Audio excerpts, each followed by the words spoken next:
Algunos hechos sobre Martín Lutero, creador del protestantismo. El protestantismo se originó con Martín Lutero, un ex católico, aunque los protestantes afirmen que siguen al verdadero cristianismo bíblico y no a un hombre, lo cierto es que se inclinan a defender a Martín Lutero. Esto se debe a que Martín Lutero fue el primer portavoz identificable de su versión del, entre comillas, cristianismo. Antes de su separación de la Iglesia Católica en 1520, no existía un defensor público de lo que ahora conocemos como protestantismo, cuyas doctrinas centrales son la justificación por sola fe y la sola escritura. Aunque Lutero es la figura central en la historia del protestantismo, pocos protestantes saben mucho acerca de él o de cómo descubrió sus creencias. Considere los siguientes hechos. Martín Lutero nació en 1483 y recibió su bautismo al día siguiente. Entró en un convento católico agustino en 1505 y fue ordenado sacerdote católico en 1507. Por lo tanto, como joven sacerdote católico profeso, el protestantismo era desconocido para él, y de hecho para el resto del mundo cristiano. El 31 de octubre de 1517, Martín Lutero clavó sus famosas 95 tesis en la puerta de la iglesia de Wittenberg, Alemania. La mayoría de los protestantes de hoy citan esta fecha como el comienzo de la, entre comillas, reforma protestante. Piensan que esto representa la posición pública de Lutero por la fe protestante, por el, entre comillas, cristianismo verdadero y bíblico. Lo que no saben es que en las 95 tesis famosas de Martín Lutero, este reconoce el papado más de 20 veces. En el momento de la publicación de las tesis, y de hecho antes y durante algún tiempo después, Lutero afirmó ser un sacerdote y monje católico. En sus 95 tesis, Lutero reconoce claramente el oficio del Papa, instituido por Cristo, aunque le resta valor a su dignidad y poderes en materia de indulgencias. El título formal de sus 95 tesis es La disputa del doctor Martín Lutero sobre el poder y la eficacia de las indulgencias, del 31 de octubre de 1517. Además de reconocer al Papa, los números 25 al 29 de las tesis reconocen el purgatorio. Lutero reconoce la existencia del purgatorio, aunque se aparta de la enseñanza católica en lo que dice al respecto. Lutero también declara su creencia en las indulgencias, aunque contradice la doctrina católica tradicional sobre el tema. Lo siguiente es típico de las contradicciones exhibidas por Lutero.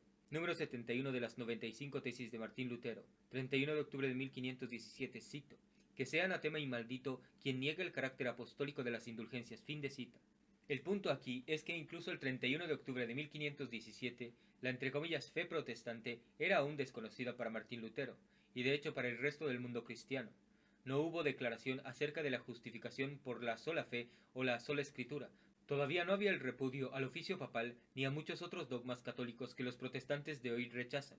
Lo que tenemos en este punto es un sacerdote confundido y trastornado que, si bien afirma ser católico, claramente se está apartando de la fe católica tradicional, hacia su propia versión salvaje, especialmente con respecto a las indulgencias. No era protestante, incluso en este punto la llamada fe bíblica era desconocida para su eventual fundador. En 1518 Lutero publicó un sermón sobre indulgencias y gracia, en el que atacó la forma tradicional de dividir la penitencia en contrición, confesión y satisfacción. Dr. Ludwig Pastor, Historia de los Papas, volumen 7, páginas 355 al 356. Lutero afirmó que no se encontró en la Sagrada Escritura. Esto, junto con la contradicción de Lutero de la enseñanza católica tradicional sobre las indulgencias, llevó a la Iglesia a convocarlo a Roma para una investigación. Debe notarse que efectivamente hubo algunos abusos por parte de hombres de la Iglesia sobre indulgencias. Tales abusos representaron un alejamiento de la enseñanza católica sobre el tema. Las indulgencias no se pueden comprar. Abusos ocasionales en esta área que fueron cometidos por unos pocos hombres de la Iglesia a nivel mundial de ninguna manera justifican el rechazo de la enseñanza tradicional. Esta enseñanza sobre las indulgencias se basa en el tesoro de los méritos de Jesucristo y de los santos, y el poder de las llaves dadas a San Pedro. Según la enseñanza católica, se dan indulgencias por ciertas buenas obras específicas o acciones piadosas, como oraciones, etc. Estas eliminan solo el castigo temporal de los pecados ya perdonados. No son, como sugieren los protestantes, un medio para comprar el camino al cielo. A principios de julio de 1518, a Lutero se le presenta una convocatoria oficial para presentarse en Roma y dar cuenta de sus doctrinas. Mientras mantiene sus puntos de vista nuevos y heréticos sobre las indulgencias y la penitencia, Lutero afirma que, cito, la Iglesia romana siempre ha mantenido la verdadera fe, y que es necesario que todos los cristianos estén en unidad de fe con ella. Fin de cita. Dr. Ludwig Pastor, Historia de los Papas, volumen 7, página 366. Esto significa que, incluso después de haber sido convocado a Roma para responder por sus nuevas ideas, Lutero profesa que la Iglesia romana, la Iglesia católica romana, tiene la verdadera fe. En este punto, Lutero indudablemente se está desviando hacia su propia versión personalizada del, entre comillas, cristianismo, pero todavía no es protestante, como lo demuestra su declaración sobre la Iglesia romana. La supuesta sola fe, simple y entre comillas bíblica, aún era desconocida para su eventual fundador, en julio de 1518. A medida que la influencia de Lutero se extendió y su compromiso con las nuevas ideas se endureció, las acciones contra él aumentaron. El Papa León X envió al sabio cardenal Cayetano para que se hiciera cargo del caso. Cayetano debía examinar la situación y, si es posible, comunicarse con Lutero. Esto ocurrió en otoño de 1518, pero Lutero se mantuvo obstinado. A pesar de su compromiso con sus nuevas ideas, Lutero declaró lo siguiente en una de estas entrevistas. Cito: el notario leyó una declaración en nombre de Lutero, que, hasta donde podía recordar, él, Lutero, nunca había enseñado nada en contra de la Sagrada Escritura, las doctrinas de la Iglesia o los decretos papales. Pero como era un hombre sujeto a error, se sometió a las decisiones de la Santa Iglesia y a todos los que sabían mejor que él. Fin de cita. Dr. Ludwig Pastor, Historia de los Papas, volumen 7, página 373. Una vez más, vemos que Lutero reclama fidelidad a la enseñanza papal y a toda la doctrina católica. También apela específicamente al Papa y expresa su disposición a retractarse si el Papa decide en contra de él. La llamada fe bíblica protestantismo aún era desconocida para su eventual fundador. No mucho después de sus reuniones con Cayetano, en noviembre de 1518, las opiniones de Lutero experimentaron otro desarrollo significativo. Llegó a la conclusión de que el Papa, a cuyos decretos acababa de reclamar sumisión, era el anticristo. Él escribe, cito: le envío mi trabajo insignificante para que pueda ver si no estoy en lo cierto al suponer que, según San Pablo, el verdadero anticristo tiene dominio sobre la corte romana. Fin de cita. Numerosas declaraciones de este tiempo muestran que Lutero había formulado completamente su propuesta de que el Papa era el anticristo. Sin embargo, en este mismo momento estaba llamando al Papa el Anticristo. Lutero apeló a un Consejo General del Papa. En otras palabras, Lutero consideraba que las decisiones de los consejos generales eran definitivas y autorizadas. Esto, por supuesto, contradice uno de los pilares del protestantismo, la sola escritura. Por lo tanto, incluso en el momento en que Lutero se había contrapuesto firmemente contra el papado, denominándolo anticristo, todavía no había descubierto el protestantismo. La llamada fe bíblica aún era desconocida para su eventual fundador. Uno debería considerar este hecho profundamente, porque demuestra que cuando Lutero se le ocurrió el protestantismo no fue más que la creación de una mente confundida. Estos hechos demuestran que todos los protestantes han abrazado una religión puramente creada por un hombre llamado Lutero que la inventó y reinventó día a día. La verdadera fe de Jesucristo es un depósito, no le cae del cielo a un hombre que vive 15 siglos después de Cristo. Fue revelada por Jesucristo a sus apóstoles hace 2000 años y fue transmitida por los apóstoles a la Iglesia. La verdadera fe tiene un vínculo histórico con la Iglesia apostólica. Se puede demostrar que la creyeron los que nos precedieron en la Iglesia. Se transmite de generación en generación. Martín Lutero creció con la fe católica. El protestantismo era desconocido para él cuando era niño. Era desconocido para él como sacerdote. Era desconocido para él cuando publicó sus 95 tesis, e incluso cuando llamó por primera vez al Papa Anticristo, y estaba apelando a un consejo general. En algún momento, de hecho, a Martín Lutero se le ocurrió el protestantismo, y sus conclusiones no tenían relación con sus postulados previos, o incluso con lo que había dicho o creído antes. Fueron realmente los inventos y descubrimientos de un hombre. Los protestantes se han sometido a un sistema que Lutero ideó de entre sus demás opiniones contradictorias y siempre cambiantes. Estos descubrimientos incluyen la idea de que el hombre está justificado por la sola fe, que contradice palabra por palabra la enseñanza de la Biblia, Santiago 2:24. Una contradicción tan evidente que hizo que Lutero se sienta obligado a criticar el libro de Santiago porque le contradecía. De hecho, Lutero quería echar a Santiago de la Biblia y meterlo en la estufa, es decir, el fuego, hasta que sus amigos le convencieron de que tal movimiento sería demasiado radical. Acciones excepcionales y citas de Martín Lutero. Crítica al libro de Santiago. Martín Lutero, Prefacio al Nuevo Testamento, 1522. Cito: por lo tanto, la epístola de Santiago es realmente una epístola de paja, en comparación con estas otras, porque no tiene nada de naturaleza del Evangelio. Fin de cita. Aquí vemos al sacerdote apóstata Martín Lutero denigrando el libro de Santiago, porque contradice su nueva idea de justificación por sola fe. Martín Lutero, The Licentiate Examination of Henrik Schmedenstedt, 7 de julio de 1542. Cito: esa epístola de Santiago nos causa muchos problemas, ya que los papistas la abrazan sola y dejan todo lo demás. Hasta este punto me he acostumbrado a tratar e interpretarlo de acuerdo con el sentido del resto de las escrituras, porque juzgarás que nada de esto debe ser contrario a la Sagrada Escritura manifiesta. Por consiguiente, si no admiten mis interpretaciones, haré escombros también. Casi tengo ganas de tirar a Santiago a la estufa, como lo hizo el sacerdote en Kellenberg. Fin de cita. Martín Lutero incluso agregó la palabra sola a Romanos 3:28 en su traducción al alemán de la Biblia. Lo hizo decir fe sola, cuando eso no está en el texto ni es lo que significa.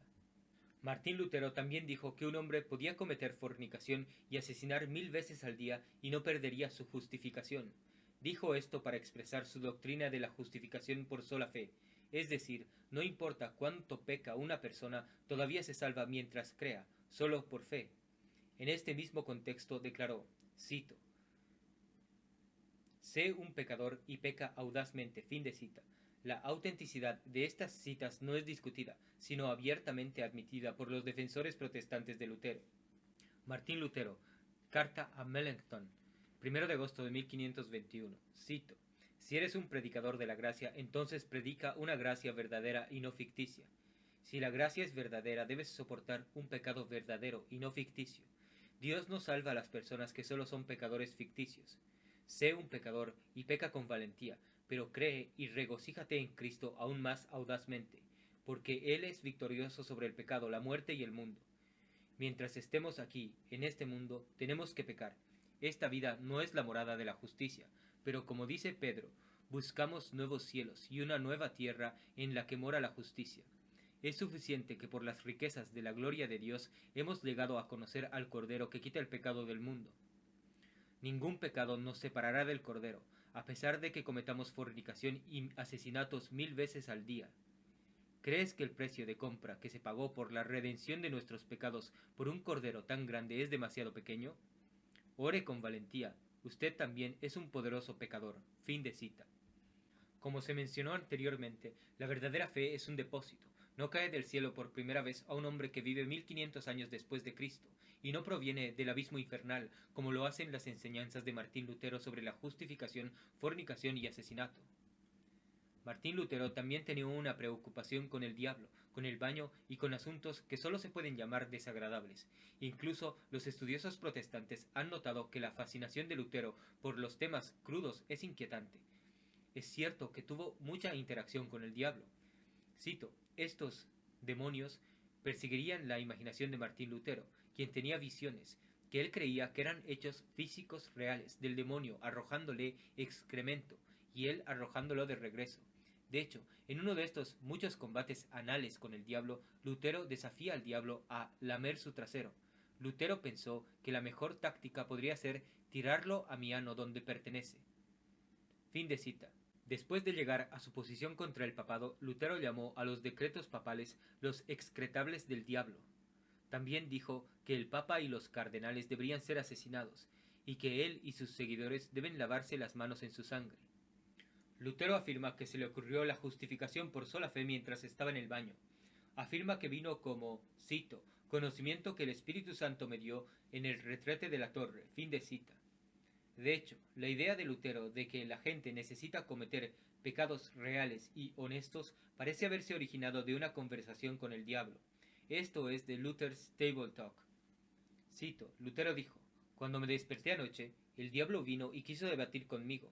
Me reprendió y me reprochó, argumentando que era un pecador. A esto respondí: dime algo nuevo, diablo. Ya lo sé eso perfectamente bien. He cometido muchos pecados sólidos y reales. De hecho, debe haber buenos pecados honestos, no inventados e imaginados, para que Dios perdone por el amor del Hijo amado de Dios, quien tomó todos mis pecados sobre él. Ahora los pecados que he cometido ya no son míos, sino que pertenecen a Cristo. Este maravilloso regalo de Dios no estoy dispuesto a negarlo, pero quiero reconocerlo y confesarlo. Fin de cita. Con estos hechos en mente debería quedar bastante claro cómo aquellos que siguieron las conclusiones eventuales de Lutero, cuyo núcleo es la sola fe y la sola escritura, están simplemente siguiendo las maquinaciones, inventos y descubrimientos de un hombre. Están siguiendo los inventos de un hombre que fue guiado y utilizado por el diablo para crear una versión falsa del cristianismo, que llevaría a incontables personas por mal camino. 25.000 denominaciones diferentes no católicas. El caos doctrinal es el mal fruto de la religión hecha por el hombre. Después de la excomunión de Martín Lutero de la Iglesia Católica en 1520, que marcó el comienzo del movimiento protestante, se crearon más de 20.000 denominaciones diferentes en aproximadamente 500 años. En 1980, David A. Barrett, en la Enciclopedia Cristiana Mundial de Oxford University Press, dio con el número de 20.780 diferentes denominaciones y proyectó que habría 22.190 denominaciones para 1985. Esto significa que hay aproximadamente 25.000 o posiblemente 30.000 denominaciones diferentes hoy. Incluso si, en aras de la discusión, uno tomara una estimación conservadora y considerara solo 15.000 denominaciones diferentes, esto equivale a que se haya creado más de una nueva secta cada 2 semanas.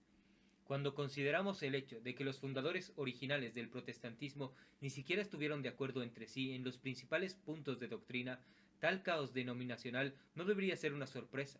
El protestantismo es una religión hecha por el hombre, en la que cada persona determina en última instancia por sí misma lo que cree que enseña la Biblia. Martín Lutero, el inventor del protestantismo, condenó los puntos de vista doctrinales de Calvino y Zwinglio, otras dos figuras protestantes notorias. Todos decían seguir la Biblia. Básicamente, todas estas miles de sectas no católicas pretenden ser cristianas y afirman seguir la Biblia, a pesar de que no están de acuerdo entre sí en asuntos doctrinales cruciales, tales como la naturaleza precisa de la justificación, si las obras y los pecados humanos son parte de la salvación, si los hombres tienen libre albedrío, predestinación, si los infantes necesitan el bautismo para la salvación, qué es la comunión, si es necesario confesarle al Señor, qué libros del Nuevo Testamento se aplican a nosotros hoy, la estructura de la jerarquía de la Iglesia, el papel de los obispos y ministros, el sábado, el papel de la mujer en la Iglesia, etc.